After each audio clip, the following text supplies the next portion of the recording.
Greetings, everyone. Today, my guest is Brad Tilden. For the past 9 years, Brad has been the CEO of Alaska Airlines. Brad just recently stepped down from that role. Welcome, Brad. Thank you very much, Dean Hodge. I'm so happy to be here with you today. Yeah, I'm glad we can spend some time together. Brad, many of our listeners are students who are just starting their careers. They probably can't imagine what it must feel like to look back over a long, successful career. You are now in that position. What really sticks out to you as key transitions? So not accomplishments, but transitions in your career.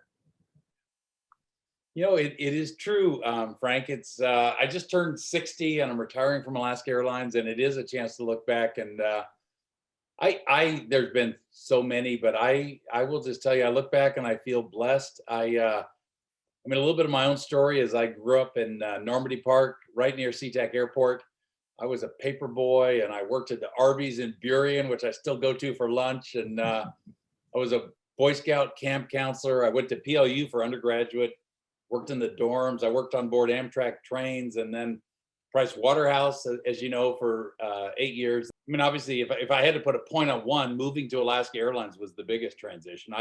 I liked public accounting. I loved Price Waterhouse. I thought I might stay there and attempt to make partner and spend my whole career there. But deciding to leave and join the airline business, in my case, I was a pilot, and in my case, that turned out to be a good move. Brad, was that a transition that came to you, or did you go looking for that transition? You know, a lot of your the students may not know, but public accounting it's a fantastic career, and I really liked it. I like being in the different clients, and sort of you could walk into a place and get a feel for the people and the culture and the strategy. In that space, you do get a fair number of job offers, but I never returned the phone calls. I was happy at Price Waterhouse, but I had to learn to fly in the summers of my 18th and 19th years, and when it was Alaska Airlines, I remember slamming the door shut and getting down there for an interview as quickly as I could. So that it did come to me. And the real story there is there was a woman named Tammy Helgeson, who I'm pretty sure is a graduate from UW, that she was my year at Price Waterhouse. She had left PW 3 or 4 years before me and had gone to Alaska Airlines. And she was going to become a mom and actually stay home and raise the babies. And she just said, "Hey, Brad, I know you're a pilot. I thought there's a chance this might appeal to you. Do you want to come interview for my job? As I leave it." And anyway, and I know she's had fun telling people in the years since, had I stayed in Alaska, I'd be the CEO. But anyway, that's how it happened. As we're talking about transitions, I wanted to get your thoughts on how one does transitions well. And by this, I mean, how does one stay focused on their current position while also looking and taking advantage of opportunities that come their way? Well, what I tell a lot of young people when they ask is I sort of think that loyalty to a place is underrated. And I didn't spend a lot of time thinking about the next job when I was in the one that I was in. Even if you were with a boss that you didn't love at the moment, or the company was going through a little bit of a challenge, I always thought, sticking with it and sort of working through that issue with the boss, or working through that rough patch, I liked it. And honestly, at Alaska, my eyes have not been outward focused really at all. And I'm not sure if that's good advice or bad advice, but I personally think people are happier that way. You have ups and downs in any part of life. You'll have getting an undergraduate degree. There'll be good classes and good quarters and bad ones. But I think just sticking with it, it doesn't mean it doesn't mean you settle or tolerate something you don't like. You make it better. If you don't like the way UW is in terms of how they're including a certain group, get involved and change that. Or if you don't like the way your employer is doing something in the finance department, decide that you're going to be part of the solution. That's not really a direct answer to a transition question, but it is how I've sort of thought about my job. Do you have an example, Brad, of when you didn't do a transition well? Like in my own life, I was really blessed. I worked with Bill Ayer, who's a huge supporter of the University of Washington. He's on the board right now. He was my sort of mentor, and he's the guy that developed me. And my own transitions here happened well. Certainly as a boss, I have fantastic examples of me not helping people that reported to me well. And typically the mistake I made there, Frank, was not being as direct as Mm. people need direct feedback to improve. And I always thought with adults and all of your students, you're adults now, right? Even I would like, it doesn't, just because the boss is giving you feedback doesn't mean the boss is right, but you deserve to hear what that boss thinks, and you deserve to have the chance to think about it. And some of the mistakes I made sort of in those transitions, you might say, as a boss was not getting a little wound up, getting nervous. Because I got nervous, I didn't give the feedback I probably needed to give early enough. And then something that escalates and it becomes bigger than it should be. Well, one of the things we really push at the Foster School is for everyone to have a growth mindset. And it sounds like that's what you're advocating for. Just be honest and truthful and transparent with people and let them learn from the feedback so that they can be better tomorrow than they are today. You know, the way I thought about that, Frank, was like, I think in academia or school is like, I was a so-so student in high school. In college, I sort of realized I could perform well, and I liked that. I decided that I would like getting good grades, and I sort of worked hard on that for a while. But then as I transitioned into a professional life, I realized the goal should not be to get all A's. The goal should be on a high growth.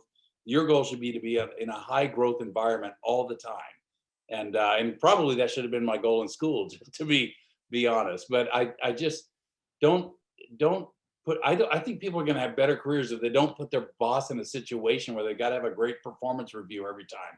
Put your boss in a situation where you just say, I want to grow, I want to learn, I want to be the best person I can be, I want to help my business as much as I can.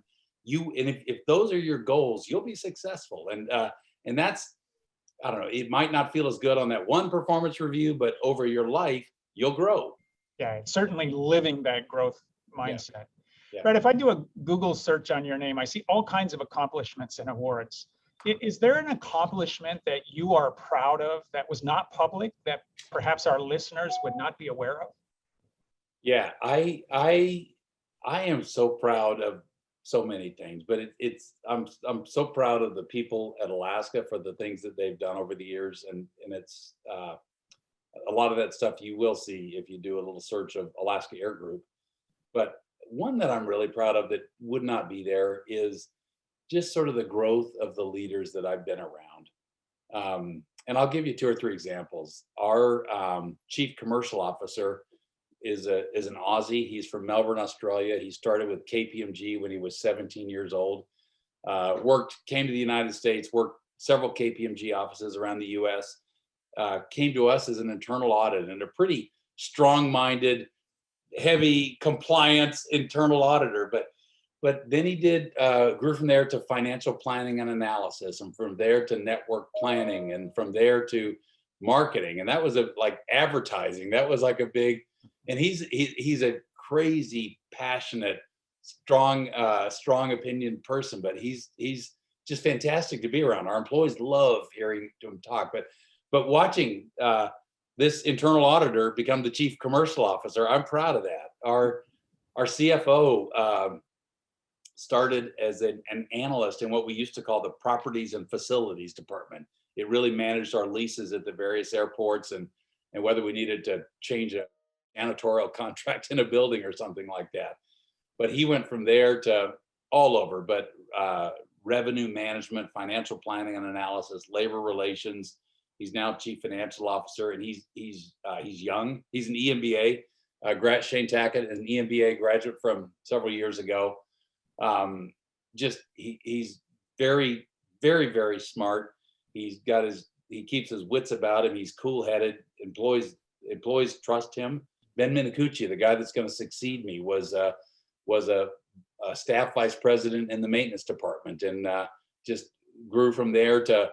We had some problems with our Seattle operation 15 years ago, and he took the lead on those and has done one thing and then another. But that's stuff you don't really read about. But that's honestly when I'm in the rocking chair, when that day comes and sort of looking back, we had so much fun. It's why I got into education, Brad. What you're describing is developing people. It's inspiring and enabling people to achieve levels of performance they wouldn't necessarily on their own. And I think that is so rewarding. And to me, that's what you're describing. Given Alaska's focus on addressing environmental impact issues, what initiative in that particular area are you most proud of? Most of my career, we've been on, if you look at the chart of sort of fuel emissions per passenger or some metric like that, we've been number one or number two in the industry. And it's because we've flown modern aircraft with more fuel efficient engines. We've flown bigger aircraft that are more efficient on a per passenger basis. We were early to put winglets on the ends of the wing tips, which gave us another 3 or 4%. We totally embraced like the ways of air navigation. So using software to help us avoid traffic or weather, or to fly with the right winds, and sort of give our pilots the best routings. GPS navigation, which I know you're a pilot yourself. You've probably flown with a lot of this stuff. We've been leaders with all of that stuff, and I'm really proud of all of those things. And our people in flight operations did all of that. I want to go back, Brad, to that growth mindset concept, because the CE role, the top role in a company, can sometimes be a bit lonely. And I want to ask you, as a CEO, so you were CEO at Alaska Airlines for 9 years. How did you continue to grow as a leader during that time period? Yeah. It's like when you go into the job, you worry about that. You say, man, do I have the right experience for this job? Or how am I going to continue to grow and develop? And I mean, there's honestly, I bet I felt some insecurity around it, and I bet others did as well. But I think the most important thing, when you come to work in the morning, work is going to offer you those growth opportunities. And I think the important thing is just to be listening to them, and to make sure you're listening and responding. I made myself a couple of notes. The whole racial equity conversation that most organizations have dealt with in the last year. That issue comes up, and I'll just tell you, at Alaska, Black employees that were friends of mine said, "Hey, Brad, I haven't thought a lot about this before this, but I don't want my children out running at night, or I don't want my kids driving a car a chance they'll get pulled over at night." Or we had a terrific vice president of flight operations that retired several years ago, and he wrote me and just said, I just feel really different this time. It's my whole sense. And so as a leader, you can, like, that's a growth opportunity for you, right? It's like, do I let the corporate communications department send me something that I put my name on and send out? Or that's a messy path to go down. Or do you allow yourself to go down that path? And especially a leader that's that's honestly a white male, comes from a very privileged background. Do you allow yourself to learn? I wrote an email to our employees, and I asked our Black leaders, before I sent it, what do you think of this? And they helped me make it better, Frank. Another great supporter of UW, Howard BR from Starbucks, says leadership is about getting in touch with your values. And that's a moment. I knew I liked it, but I didn't know what it meant. But something like that happens, the whole racial justice, racial equity phenomenon. And you say, I got to figure out, our people expect me to say something that comforts them and tells them where the company's going. And some people are going to like it and some aren't. But before I can write anything on that paper, I got to figure out what I believe about that. Does that make sense?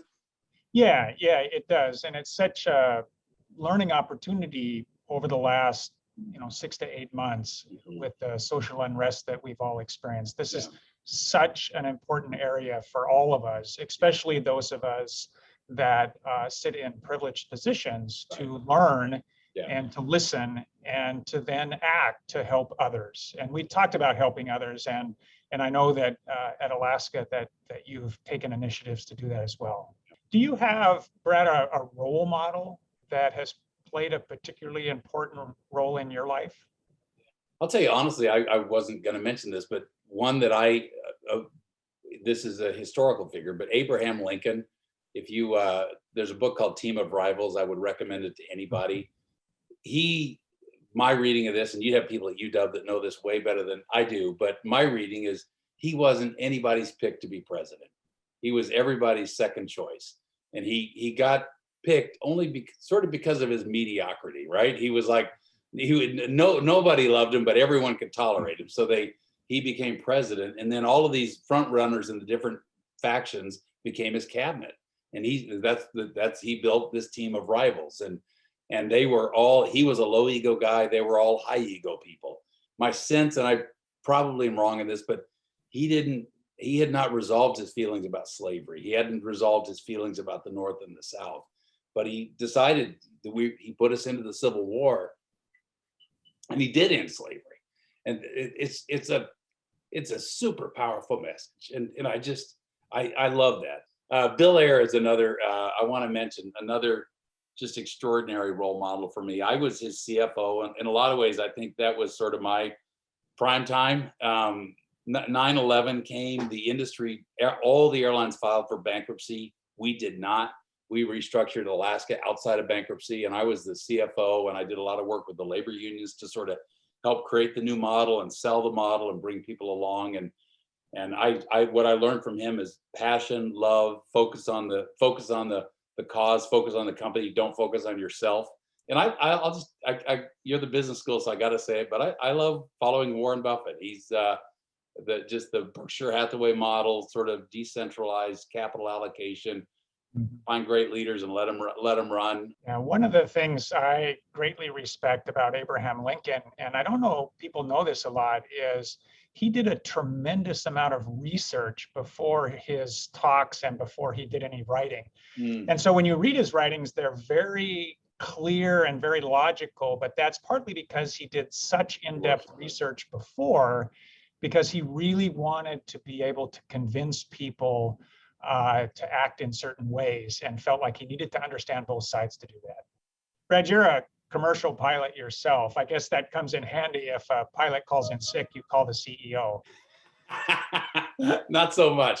Can you share a bit about your passion for flying, and perhaps how lessons you've learned in flying may apply to your leadership? Yeah, and I didn't know this until just before we started, but you are a pilot also. Yes. So we could talk through this, but I do think that like if we were talking to a young person about to graduate from the Foster School, I think one real lesson is get yourself into a business that you love and that you're passionate about. And I love flying. I do remember soloing at Renton Airport when I was 18 years old, and I was in a Cessna 152, and I just remember my instructor was a sort of a heavier guy, and then he didn't tell me, say, when I get out of the airplane, it's going to be a lot lighter, and this airplane is going to jump off the runway.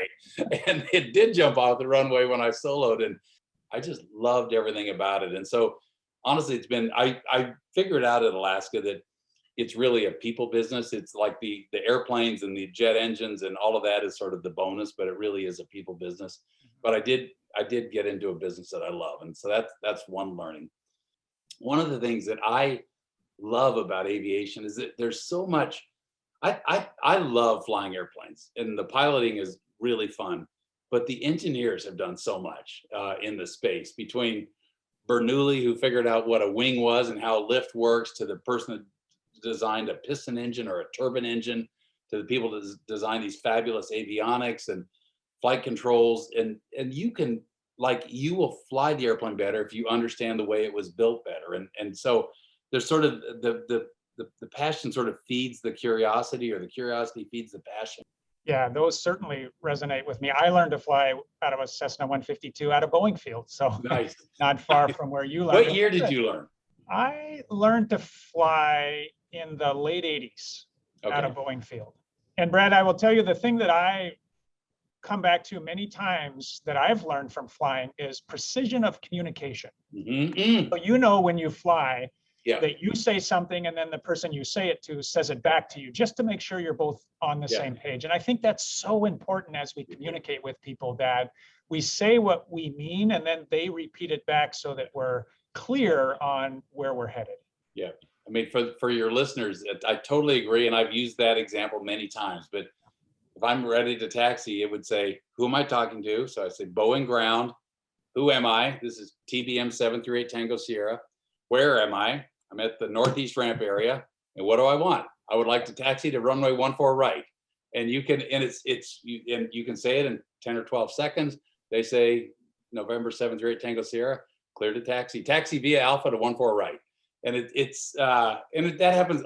It's magic. It's not easy. You sort of have to train yourself, but I often think we'd be better in the business world if we could communicate that tightly. Yep. I think of it as aviation poetry. Yeah. Oh, there you go.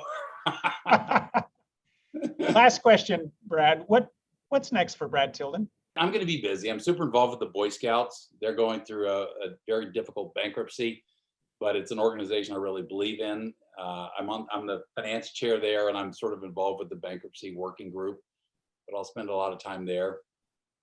We have a terrific family. We've got 3 adult children, a fantastic dog that I love being around. But as I've sort of thought about this date coming, I realized I've been a taker, not a giver to my family for a long time. My wife has sort of helped hold everything together, and it's time for me to make some more dinners and to run to the store and me be the one to take the dog for a walk. I will do a lot more flying. You and I haven't talked about this, but there's a sort of a Piper Cub look-alike airplane. It's called a Cub Crafter that there's a builder assist model where you build the airplane yourself in conjunction with the factory. So you sort of get their quality standards with you understanding exactly how the airplane was put together and built. The best answer is we'll figure it out. It's like I look forward to answering the question myself.